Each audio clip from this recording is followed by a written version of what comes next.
Welcome back to Leadership Blueprints, everybody. I am your host, BJ Kramer, and today I have a repeat guest, Anthony Fasano. We're going to have a conversation around his new book, Beyond PM Training.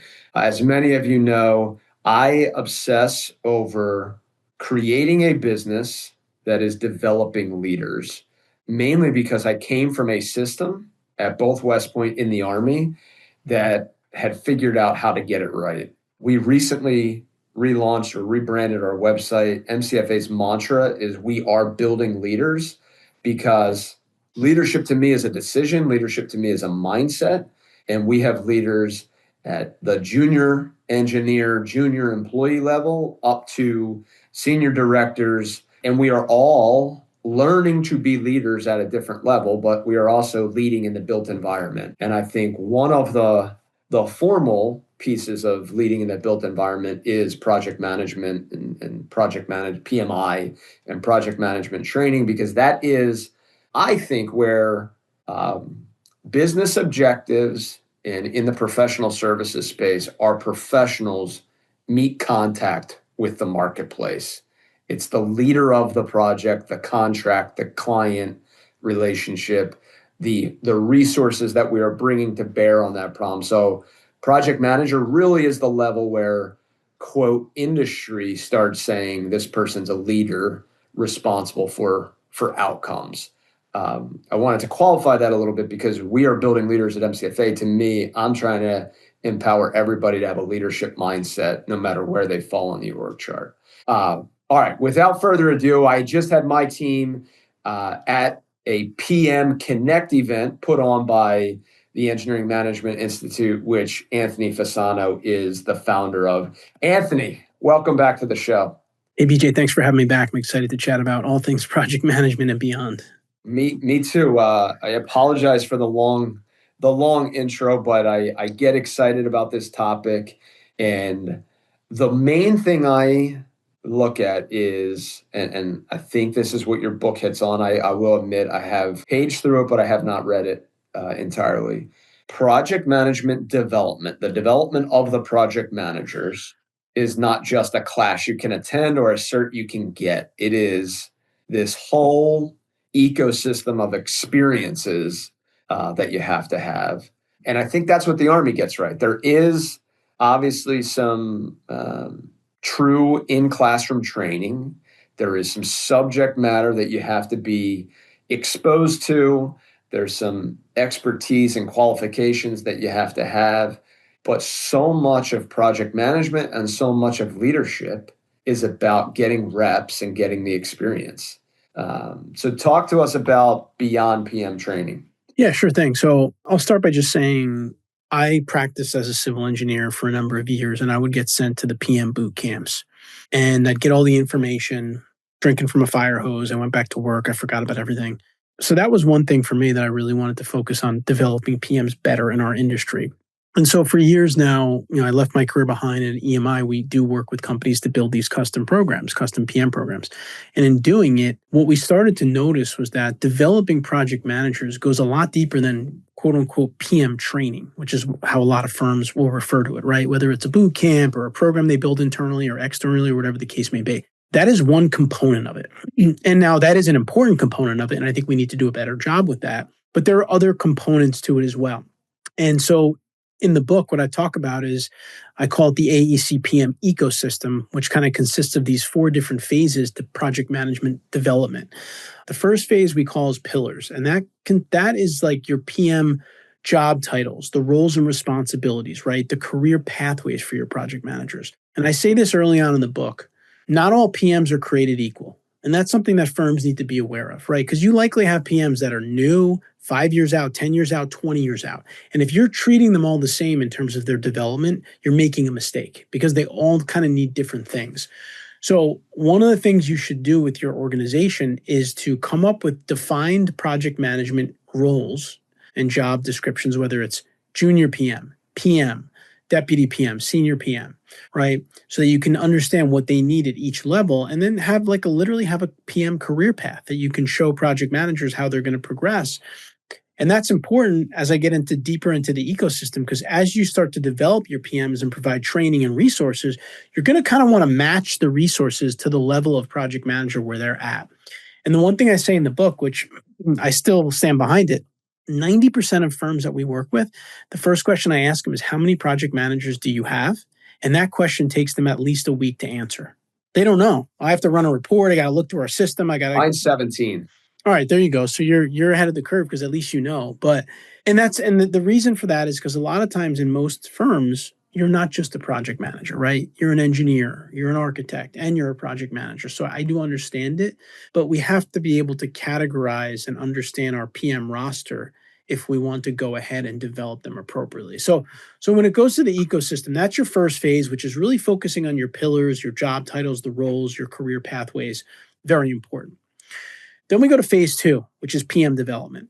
PM development really kind of consists of two areas: PM assessments and a PM development program, or what a lot of people call PM quote unquote training. We prefer the word development, not training, but PM training.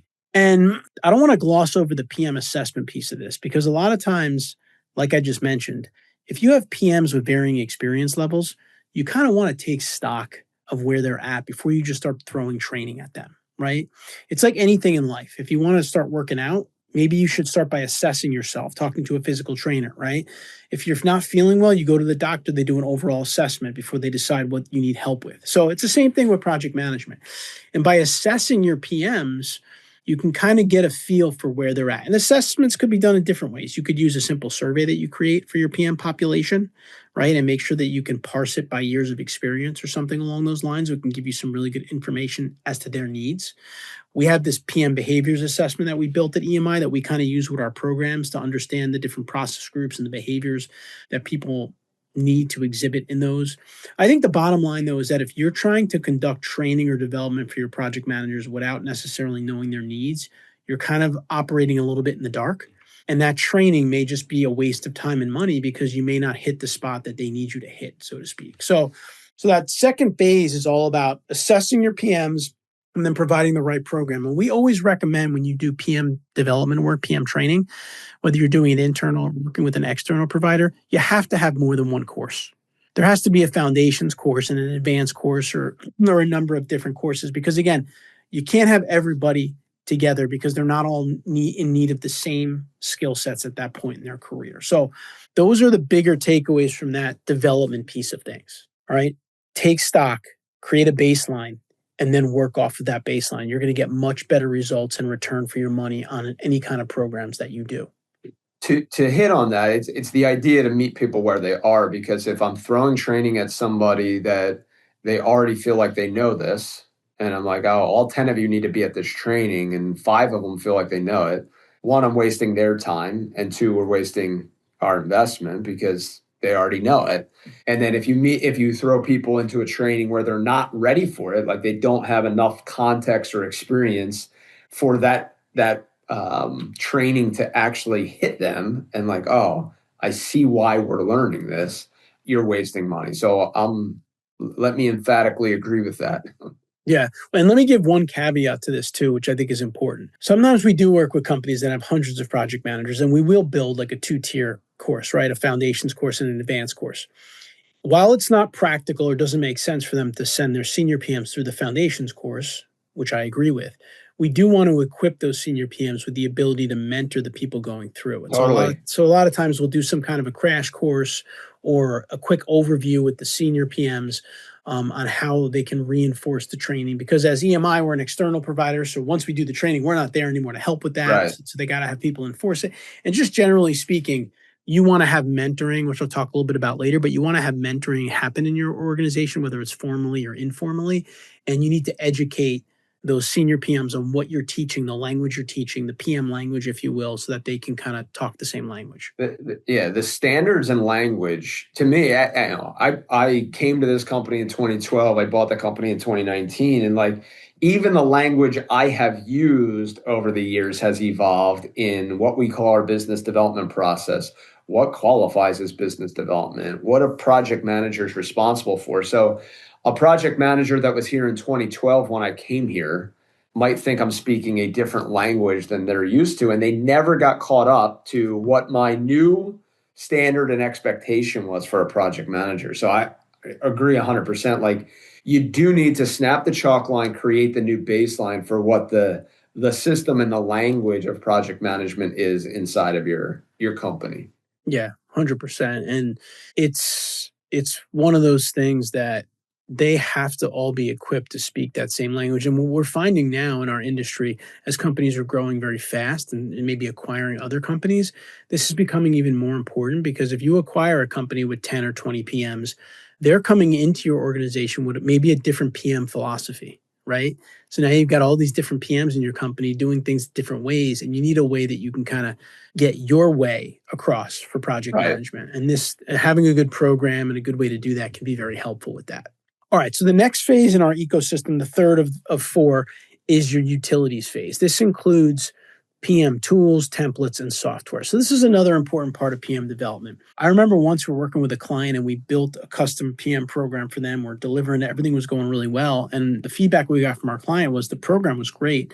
The challenge is that we were teaching them like how to run kickoff meetings and things of that nature, but we didn't really have the templates and agendas and tools and stuff to help them with that, right? So that's an important point, because you could do all the training in the world, but you also do want to have kind of that backup software, tools, and templates that can make your PM's lives easier, can make sure that they're able to track their project successfully, can make sure that they have what they need to be successful in different situations. And so you can't just equip your PMs by training them. You also are going to need to give them the tools to be successful.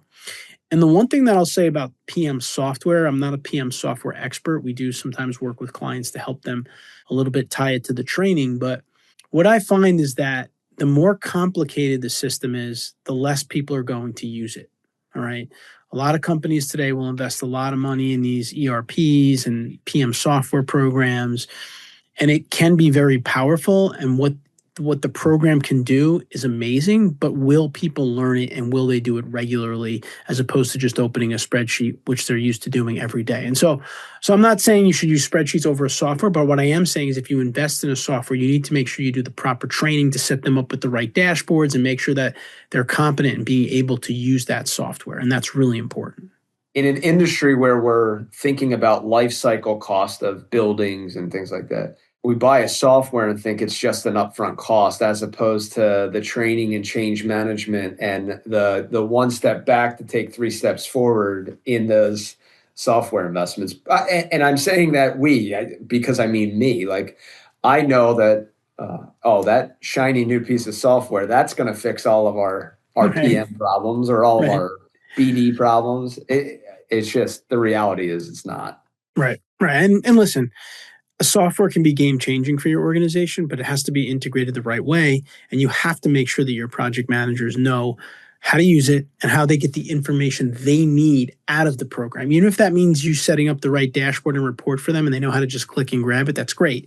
Another example is we sometimes will teach earned value management, right? In project management, Yep. which is a system for tracking your projects. And the thing about earned value management is it's not just about the software. You have to talk to your team and understand what their percent scope complete is on a project, and then manually enter that into your software. And so if you're not doing that, I don't care how good the software is, it's not going to be Yeah. able to give you the report that you need. So my point is software is great. It can be game changing. AI is doing a lot of really cool things for project managers. You just have to Yeah. make sure that people have the pathway to use it successfully. And that's really, really important. All right, the fourth and final phase in the ecosystem is the support phase. That would include things like PM onboarding, mentoring, and a project management office, or PMO. I know project management in some ways is the same. It's 5 process groups no matter where you go. But at the same time, there are things that each company does a little bit differently when it comes to project management. And so you need to be able to onboard PMs quickly and effectively and get them up to speed on the way that you manage your projects. And so every company needs to have a program or some kind of a orientation or way to do that. And then the mentoring piece of it. I've interviewed hundreds of project managers on our podcast. And when I ask them kind of what was the biggest piece of your development as a PM in your career, I would say 90% of them say I had a really good mentor. And so as an organization, you need to create the avenues for mentoring to happen. I mentioned earlier maybe doing a class for like the leadership about the foundations course so that they can reinforce it. I'm not saying it has to be a formal program, but maybe it's a cultural thing in your company, but there has to be mentoring happening between some of the senior PMs or senior leaders and the less experienced PMs, because they can learn a lot from a training. The software can help them, but nothing can help them like the experience and like the wisdom of past PMs, which can really help them grow. So as an organization, that is, I think, one of your responsibilities is making those things happen. And a lot of times, listen, we do our training spaced out over time because I'm not a fan of the boot camps. I've kind of gone on record with that. But the one thing I will say about getting people together for a day or so is it can really be good for the mentoring component of it, right? To me, in-person events are not great for learning because you're going to get a lot of stuff and you won't retain it all necessarily, but it is great for relationship building, team interaction, culture. So having something like that built into your PM development process, I think, can be really valuable. And it can be really valuable to create the connections for that mentoring to happen. So I would highly recommend you think through how you can facilitate mentoring in your organization. And the last piece of that phase is the PMO that I mentioned, the project management office. Now, listen, not every company is going to have a PMO. It usually happens as you grow as an organization, but you can make a case that early on it would make sense to have some kind of project management director or committee or something or someone that's responsible for everything project management in your organization. And what I mean by that is the tools, the templates, right? Your way of project management, onboarding a new PM, right? PM development, all the things I just talked about in the ecosystem. Someone in your organization has to be responsible for these things. And it could be someone, it could be a part-time role for someone in a smaller organization, certainly. And then over time, you could grow it into a larger project management office that can really help your company in the long term. And so that support phase is a really important phase of the ecosystem because it's going to provide that ongoing mentoring, support, organization for project managers across the organization. We just talked a little bit about, at least I'm receiving it as an owner and a CEO of a company, and where I need to be thinking harder about how we're systematically developing project managers. The flip side of this I want to speak to is, and I say this to my project managers, I want to say it to anybody that's being developed by an organization, is you have to be the advocate for yourself, and you have to be doing most of my project management experience or development was self-development through reading books, through getting mentors outside of my business, because when you get mentors outside of your business, you're actually creating even more powerful relationships and even more powerful exposure, because my belief is we learn most through our failures. The place you can learn second most without having those personal failures is through others. And most people, most mentors, and most books are written based on the experiences and failures of other people. So you have to go out, you have to go get experiences, you have to go make mistakes, you have to go get failures. But the cheat code to all of this is put yourself in a position where you can learn from other people, not just inside of your organization, but outside of your organization. And to me, creating those informal mentorship networks, it's really all about you advocating for yourself, because our industry is full of people that have experience and wisdom. And as much as we may be competing on one and collaborating on the next, everybody wants to help each other.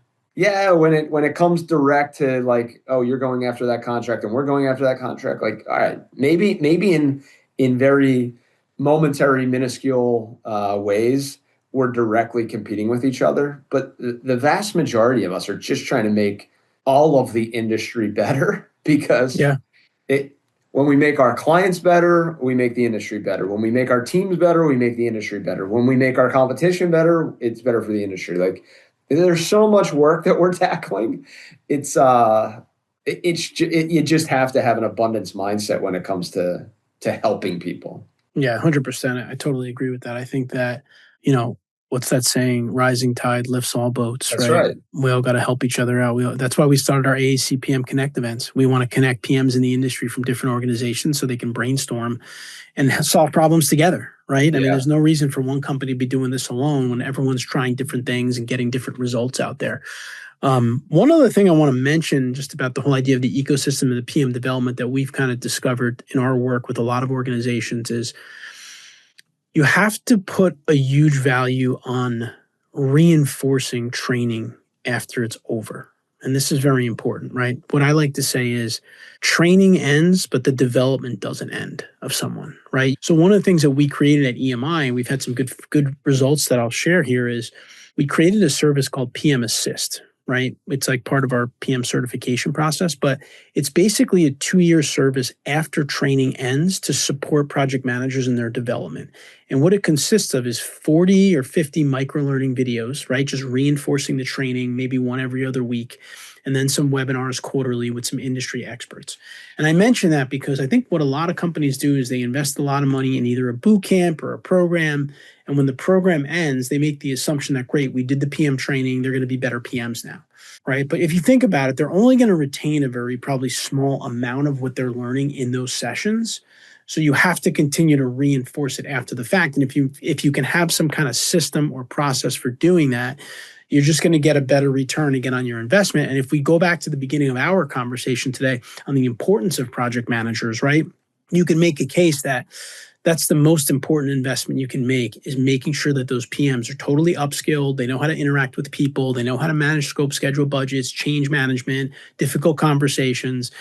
I mean, it's almost like putting gasoline on the fire for your company, because your PMs are what's going to grow your organization, basically, or they're going to ones who are going to stop the growth. I have a saying, systems beat seminars. So just like you, I agree that the in-person events, they give you energy. They let you think differently.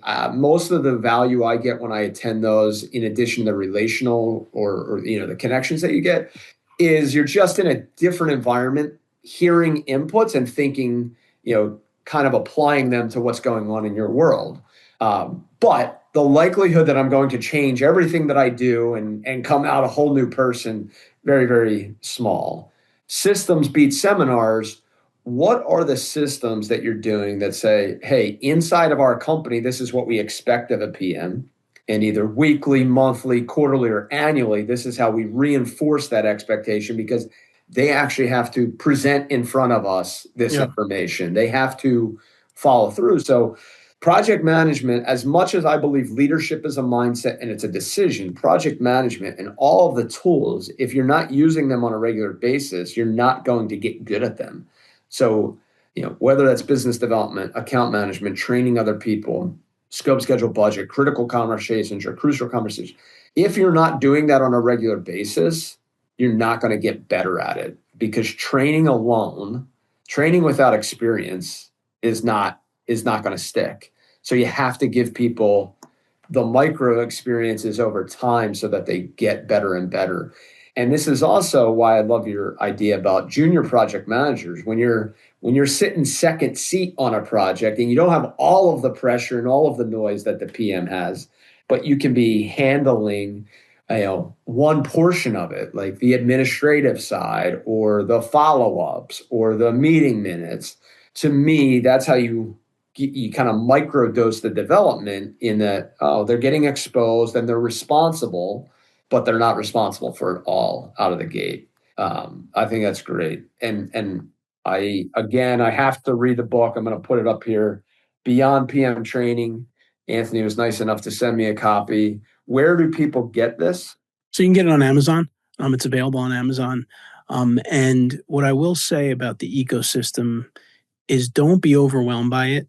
Not every company has every piece of the ecosystem built out. You just want to start and pick one area, start to build it out, kind of piece by piece. And the information in the book is just kind of best practices that we've learned in doing this with many companies over time, both public and private organizations. So the book can kind of provide you with a little bit of a roadmap for yourself to start doing some of these things on your own. And I think what BJ said about systems is just really important. And that's kind of what the ecosystem is. It's like a system for developing project managers, because, there's a lot of ways in your business where you can use systems to even operate maybe bigger than you are as a small business, or whatever the case may be. Work smarter, not harder. Yeah, work smarter. So when you look at this ecosystem, to me, it's a great blueprint for you to develop your project managers. You could take it one step at a time, and it provides a lot of the best practices. And even what I took you through today, just take it one step at a time, and you can focus on developing great project managers. I love it. Close this out. Where can people learn more? How can people get in touch with you? What is the option for them to engage with EMI? Yeah, so if you go to engineeringmanagementinstitute.org, all of our information is there. We have a whole host of podcasts, the AEC PM podcast, the AEC Leadership podcast, all free and available, thousands of episodes there. You can find information about our PM training and leadership programs. You can even book a call with me right through the website. You can also connect with me on LinkedIn, where I'm pretty active, and I put out a lot of information around project manager and leadership development for AEC organizations. Awesome. Anthony, it was great having you back. Lots of, first, congrats on launching the book. I Thank know you. that's no small feat. Excited to continue to see the PM Connect events grow. I know my team had an awesome time at it, learned something, brought some stuff back. I'm sure that they're going to be advocating for, as much as I am trying to invest in PM training, I'm sure they're going to be advocating for even more. Which I want them to do. Yeah. They want to be successful. They don't have all the experience. They want training. They should be co-authors of the development system, because either they've been through it and they wish they had known some things before, or they're getting ready to and they're intimidated by some portion of that job. But wishing you and EMI continued success. Excited to see where things go, and I really appreciate your time. Thanks for having me, BJ. I had a blast here.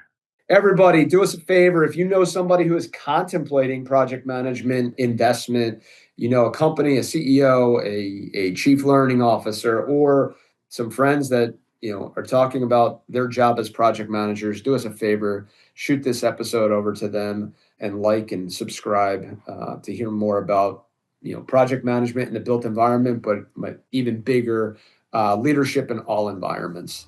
Until next time, have a great week and a great weekend.